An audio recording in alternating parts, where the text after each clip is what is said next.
दिया गया है, निम्नलिखित पर बहुपद 5x ऋण 4x वर्ग धन 3 के मान ज्ञात कीजिए। पहला लिखा है x बराबर 0, दूसरा लिखा है x बराबर ऋण 1 और तीसरा लिखा है x बराबर 2। तो इसमें हमें मान रखना है और ये 3 अलग अलग मान रखना है। तो बहुत ही सिंपल क्वेश्चन है, बस आपको इसको देखते जाना है।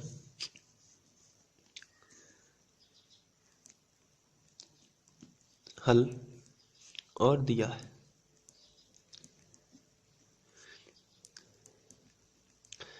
ठीक है, बहुपद दिया है उसको आप px मान सकते हैं। दिया है 5x ऋण 4x वर्ग धन 3, ये दिया गया है। अब हम लोग लिखेंगे माना, इसको हम px के बराबर मान लेते हैं। माना px बराबर पूरा लिख देना है 5x ऋण 4x वर्ग धन 3, ये हमने px के बराबर इसको ले लिया। अब इसमें हमें दिया गया है कि x बराबर 0 रखिए, x बराबर ऋण 1 रखिए और x बराबर 2 रखिए। तो सबसे पहले हम x बराबर 0 रखते हैं। x बराबर 0 बहुपद px में रखने पर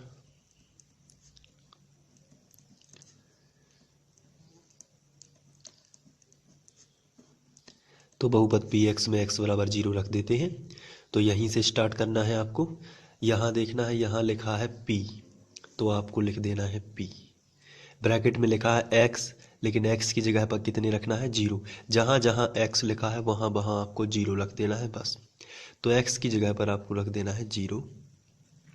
बराबर लगा है तो बराबर, 5 है तो 5, x की जगह पर कितना रख देना है 0, माइनस लगा है तो माइनस, 4 लिखा है तो 4, x लिखा है, x की जगह पर कितने रखना है 0 और x पर वर्ग था इसलिए 0 पर भी क्या हो जाएगा वर्ग, और प्लस लगा है तो प्लस, और 3 लिखा है तो 3। इस तरीके से इसको सॉल्व करना है। इसके बाद ये ज्यों का त्यों लिखते जाना है। p0 बराबर 5 का गुणा, चूँकि कोष्टक हटेगा तो गुणा आ जाएगा, तो 5 कोष्टक हटा देते हैं तो इसकी जगह पर आ जाएगा गुणित और 0 माइनस 4, 0 का वर्ग 0 ही होगा और चूँकि कोष्टक लगा है इसलिए ब्रैकेट हटेगा तो मल्टीप्लाई, और 0 का वर्ग 0 ही होता है तो 0 लिख देते हैं और प्लस में आएगा 3। इसके बाद p0 बराबर 5 शून्यम 0 माइनस 4 शून्यम 0 प्लस 3, तो आगे आएगा p0 बराबर 0, 0 कोई मतलब नहीं है इसलिए 0 हटा देते हैं तो आपका आंसर आ जाएगा +3। तो ये x बराबर 0 रखने पर प्राप्त हुआ। ये हमारा पहला आंसर हो जाएगा। अब इसके बाद हम लोगों को x बराबर 0 हमने रख दिया है। अब हमें क्या रखना है, x बराबर ऋण 1। तो चलिए रखते हैं। तो इसको हम फर्स्ट नाम दे देते हैं। फर्स्ट में हमने रखा x बराबर 0। अब हम देखेंगे सेकंड। सेकंड में आपको लिखना है x बराबर ऋण 1 बहुपद px में रखने पर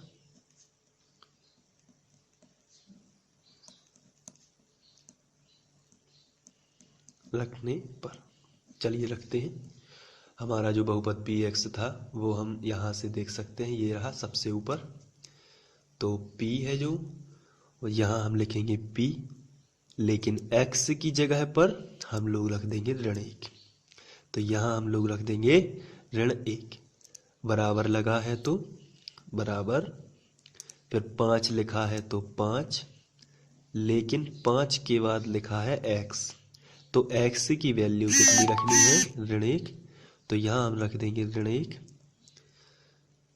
उसके बाद माइनस लगा है तो माइनस, 4 लिखा है तो 4, और फिर से x वर्ग लिखा है तो उसकी जगह पर रख देंगे ऋण 1 और वर्ग लगा देंगे और धन 3। अब इसको सॉल्व करना है तो फिर इसके बाद हम लोग लिखेंगे p -1 बराबर, ये जो ब्रैकेट है इसको हटाएंगे तो ये गुणा बन जाएगा, तो 5 गुणित ऋण 1 ऋण 4, ये जो ब्रैकेट है ऋण 1 का वर्ग लिखा है, तो जब हम इसको रफ में करेंगे तो ये ऋण 1 का वर्ग धन का 1, तो यहाँ हम ऋण 4 तो ज्यों के त्यों गुणित इसका आ रहा धन का 1, तो हम धन का 1 ही लिख सकते हैं, तो 1 बस लिख सकते हैं, धन लगाने की जरूरत नहीं है, धन माना जाता है, और धन का आ जाएगा 3। इसके बाद p ऋण 1 बराबर, अब देखिए यहाँ ऋण लगा है और यहाँ कोई भी चिन्ह नहीं है तो धन माना जाता है, तो हम इसको इस तरीके से लिख सकते हैं, धन का 5 गुणित ऋण का 1। तो सबसे पहले आपको चिन्हों का गुणा कर लेना है, धन और ऋण का हो जाएगा ऋण, और 5 एकम 5, तो ऋण 5 आएगा इसका आंसर। तो हम यहाँ लिख सकते हैं ऋण 5, धन और ऋण का ऋण 5 एकम 5।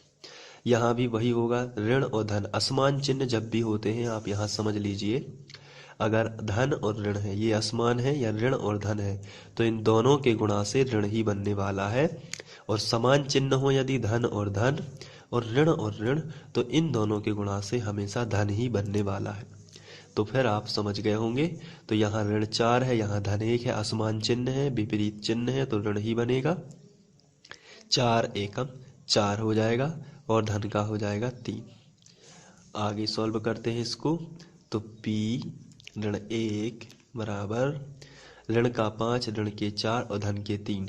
तो ऐसा करते हैं, पहले ऋण के जोड़ लेते हैं, तो ऋण के 5 हैं और ऋण के 4 हैं, तो ये जाएंगे ऋण के 9, और ऋण के 9 इसलिए क्योंकि ऋण के आपस में जुड़ गए तो ऋण के 9 हो गए। तो पहले हम ऋण की संख्या जोड़ लेते हैं, तो ऋण के 5 ऋण के 4 हो जाएंगे ऋण के 9 और धन के हो जाएंगे 3। अब ऋण में से धन घटा देंगे, तो ऋण के 9 और धन के 3 है, तो किसके ज़्यादा है, तो आंसर है ये ऋण की संख्या बड़ी है, इसलिए ऋण लगा देंगे, और कितनी बड़ी है, तो उत्तर आएगा 6 बड़ी है, तो 6 लिख देंगे। ये आ गया p ऋण 1 का आंसर। तो इस हिसाब से अब हम लोग जो हमसे तीसरा क्वेश्चन में पूछा गया था कितना रखना है, तो हम देख लेते हैं। ये रखना है x बराबर 2, तो चलिए x बराबर 2 रखते हैं। तो सबसे पहले थर्ड नंबर डालोगे आप और लिखना है x बराबर 2, x बराबर 2 बहुपद px में रखने पर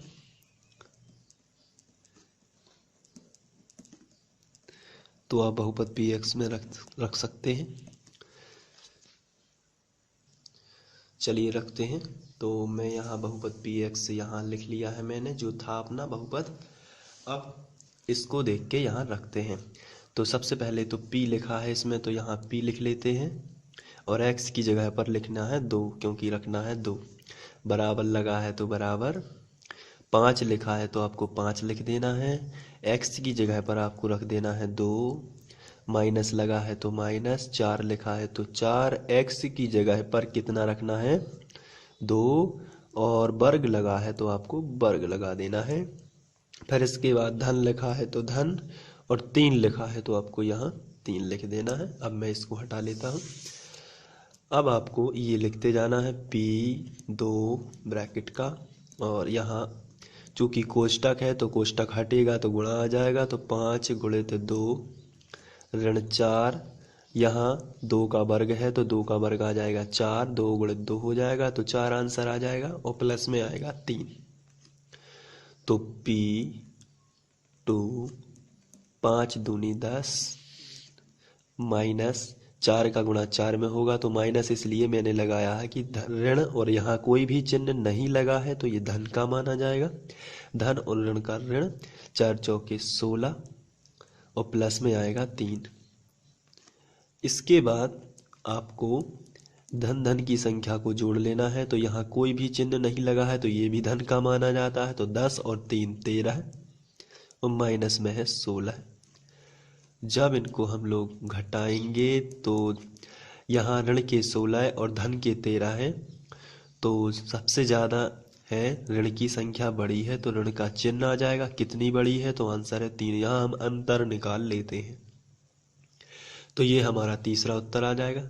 अतः आप कर लिख सकते हो, अतः सबसे शुरू में हमने P0 निकाला था, जो था आप लिख सकते हैं देख के, P0 बराबर हमने निकाला था 3, और उसके बाद हम लोगों ने P-1 निकाला था जो कि ऊपर ही दिख रहा है -6, तो आप यहाँ लिख सकते हैं -6, और जो P2 निकाला था ये आया है हमारा -3। तो इस तरीके से ये पूरा का पूरा क्वेश्चन सॉल्व हो सकता है, और आप यहाँ लिखने के बाद लिखेंगे उत्तर। इसके बाद दूसरा क्वेश्चन दिया हुआ है, निम्नलिखित बहुपदों में से प्रत्येक बहुपद के लिए P0, P1 और P2 ज्ञात कीजिए। तो इन्होंने क्या किया है, क्या है, हम लोगों को पहला बहुपद दिया है और वो कह रहे हैं एक बार इसमें 0 रखो, एक बार 1 रखो, एक बार 2 रखो, और आंसर लेके बताओ कि 0 में कितना आता है, 1 में कितना आता है और 2 में कितना आता है। तो बहुत ही सिंपल है। सबसे पहले आपको लिखना है हल दिया है, दिया गया बहुपद, ऐसा भी आप इसमें लिख सकते हो, दिया गया बहुपद। और जो बहुपद दिया गया है वो आप लिख लेंगे, P y बराबर y वर्ग माइनस y प्लस 1, ये हमारा बहुपद है। अब आप फर्स्ट नंबर या ए नंबर भी लिख सकते हो। ए नंबर आप लिखोगे P0, तो इसमें 0 रखना है इसी बहुपद में, तो आप यहाँ से P लिखेंगे सबसे पहले, और y की जगह पर कितने रख देंगे, 0, बराबर लगा है तो बराबर, y की जगह पर 0, और वर्ग लगा है तो आप वर्ग लगा देंगे, माइनस लगा है तो माइनस, y की जगह पर आप 0 लिख देंगे, प्लस लगा है तो प्लस, और यहाँ लिख देंगे 1। इसको और आगे बढ़ाएंगे तो P0 बराबर 0 का वर्ग 0 ही होता है, -0 प्लस 1। इसको और आगे बढ़ाएंगे तो P0, 0 का कोई महत्व नहीं है इसलिए +1। तो ये आपका फर्स्ट आ जाएगा आंसर। अब आप बी हेडिंग डाल देंगे, बी, और चूंकि क्वेश्चन में कहा है कि 0 तो निकाल लिया हम लोगों ने, अब हमें P1 निकालना है, तो अब आप बी में हेडिंग डालेंगे P1, P और कोष्टक में लिख देंगे 1 बराबर, यहाँ आपको देखना है y की जगह पर हमने 1 रखा है, तो यहाँ भी y की जगह पर हम क्या रखेंगे, 1, तो 1 का हो जाएगा वर्ग, माइनस y की जगह पर 1 और प्लस 1 तो है ही पहले से, तो यहाँ जब हम रखेंगे मान तो बराबर के नीचे बराबर, यहाँ P1, 1 का वर्ग 1 ही होता है, और -1 पहले से लिखा है, +1 पहले से लिखा है, तो P1 बराबर माइनस का और प्लस का कैंसिल हो जाएगा तो 1 बच जाएगा। तो ये एक आंसर आ गया। अब इसके बाद हमसे पूछा गया है कि अब हमें P2 रखना है, तो चलिए P2 रख लेते हैं, सी हेडिंग डाल लेते हैं C, और यहाँ लिखते हैं P2। अब बहुपद में P2 रख लेते हैं, तो सबसे पहले हम बहुपद यहाँ से देख लेते हैं, ये है y वर्ग, तो सबसे पहले बराबर लगा देते हैं, बराबर y वर्ग यानी 2 का वर्ग, प्लस माइनस लगा है तो माइनस, उसके बाद लिखा है -y, तो आप यहाँ लिखेंगे -2, प्लस में हो जाएगा 1। आगे बढ़ते हैं तो ये हो जाएगा P2 बराबर 2 का वर्ग, 2 गुणित 2 हो जाएगा 4, -2 प्लस 1। इसके बाद आगे बढ़ते हैं, P2 बराबर धन के 4 और धन का 1 जुड़ जाएंगे तो हो जाएंगे धन के 5, माइनस में आ जाएंगे 2। धन धन के अलग जोड़ लेते हैं, ऋण ऋण के अलग जोड़ लेते हैं, तो फिर मिलेगा P2 बराबर 5 में से 2 चले जाएंगे तो आंसर आ जाएगा 3। तो ये हमारे तीनों आंसर आ चुके हैं। तो आप लिख सकते हैं अतः,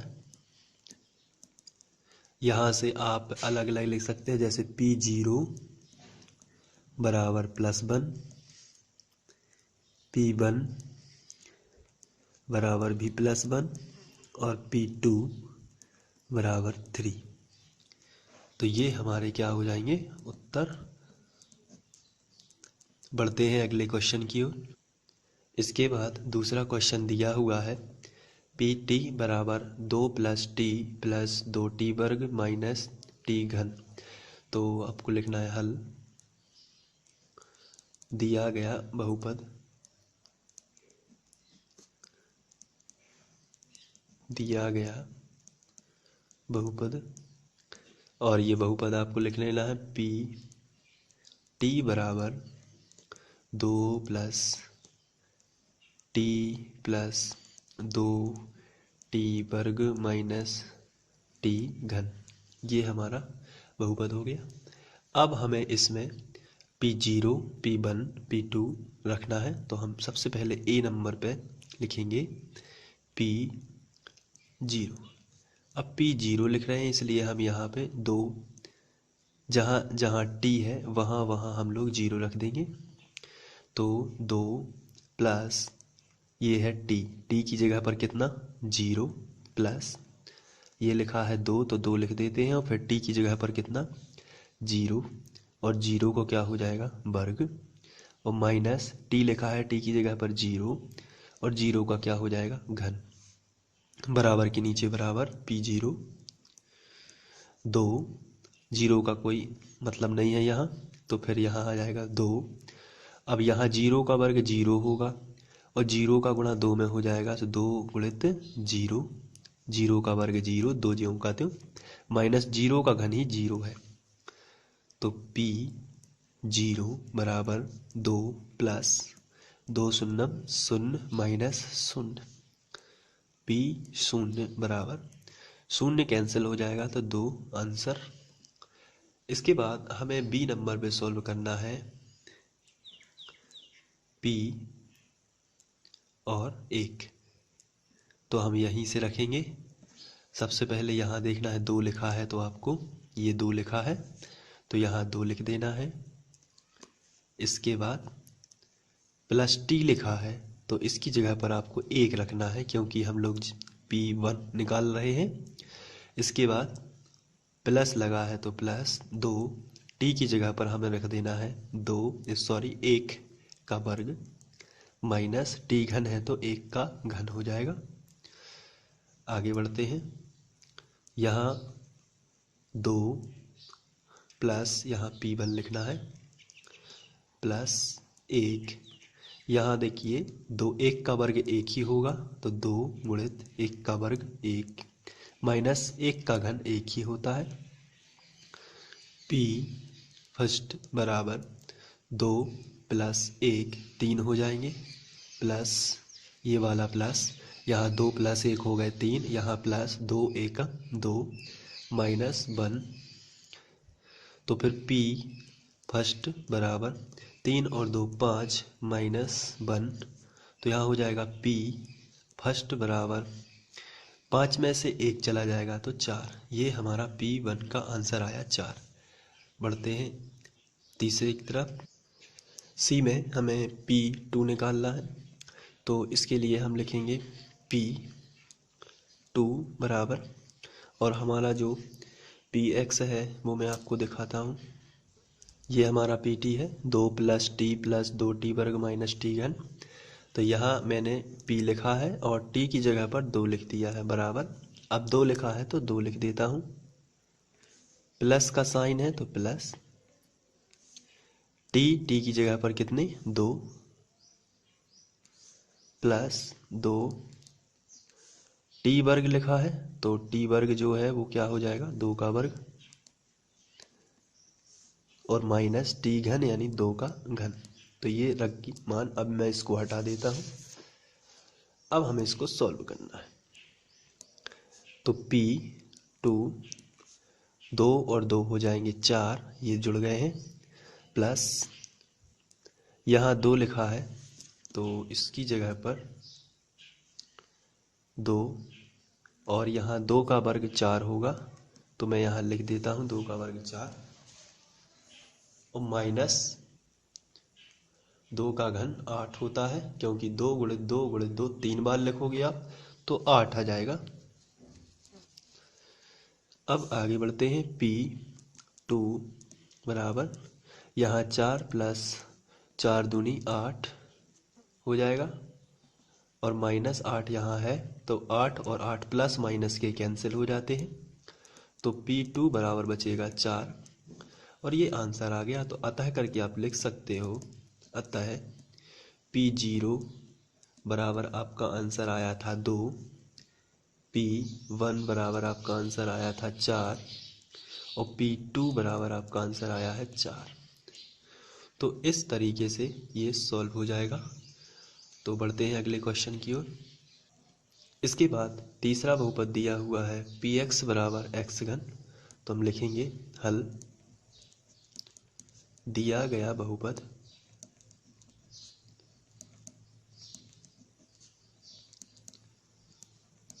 जो बहुपद दिया गया है उसको लिख लेते हैं और ये दिया गया है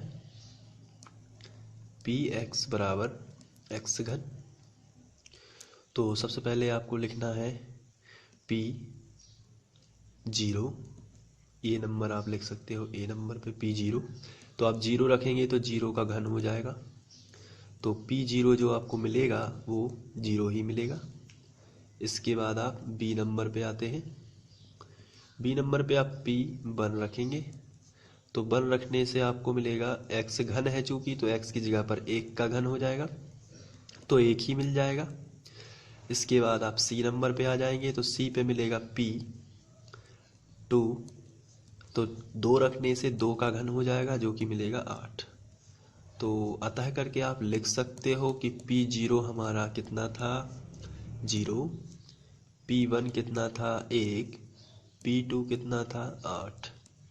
ये आपके आंसर आ जाएंगे। नेक्स्ट क्वेश्चन लेते हैं। चौथा क्वेश्चन दिया हुआ है Px बराबर x माइनस 1 x प्लस 1, तो हल दिया गया बहुपद Px बराबर x माइनस 1 x प्लस 1, ये हमें दिया हुआ है, तो ये सर्वसमीका बन जाती है, एक बार धन एक बार ऋण की, a वर्ग ऋण b वर्ग, और जब ये सर्वसमीका बन जाएगी तो x वर्ग ऋण 1 का वर्ग 1 ही होता है, तो -1 कर देना है। तो अब हमारा नया बहुपद होगा Px बराबर x वर्ग माइनस 1। अब हम a का मान रखेंगे P0, तो चलिए P0 रख देते हैं, तो आएगा P0 बराबर, अब हमें चूंकि x की जगह पर 0 रखना है तो x का वर्ग है, इसलिए 0 का हो जाएगा वर्ग, और माइनस लगा है तो माइनस, और 1 लिखा है तो 1, तो 0 का वर्ग 0 ही होता है, -1, तो ये हो जाएगा -1। इसके बाद चलिए b लेते हैं। b में हमें रखना है P1, तो 1 रखने से हमें मिलेगा x वर्ग लिखा है, x वर्ग यानी 1 का वर्ग -1, 1 का वर्ग 1 ही होता है, -1, तो ये भी आ जाएगा 0। और थर्ड में यहीं रख देता हूँ। थर्ड नंबर यानी C नंबर पे हमें रखना है P2, P2 बराबर x वर्ग माइनस 1 में रखना है, तो 2 का वर्ग हो जाएगा, माइनस में क्या होगा 1, 2 का वर्ग होता है 4 माइनस 1, तो 4 में से 1 जाएगा तो आ जाएगा 3। अतः करके आप लिख सकते हो कि P0 हमें मिला है, P0 मिला है 0, -1 मिला है, यहाँ देखते हैं, हाँ -1 मिला है P0, तो इसको नहीं लिखना है -1। P1 जो है उस कितना मिला है वो देखते हैं, ये मिला था 0, और P2 जो है वो कितना मिला था 3। इस तरीके से आप लिख सकते हो आंसर्स, और ये क्वेश्चन सॉल्व हो जाता है। तीसरा क्वेश्चन देखते हैं। Thank you.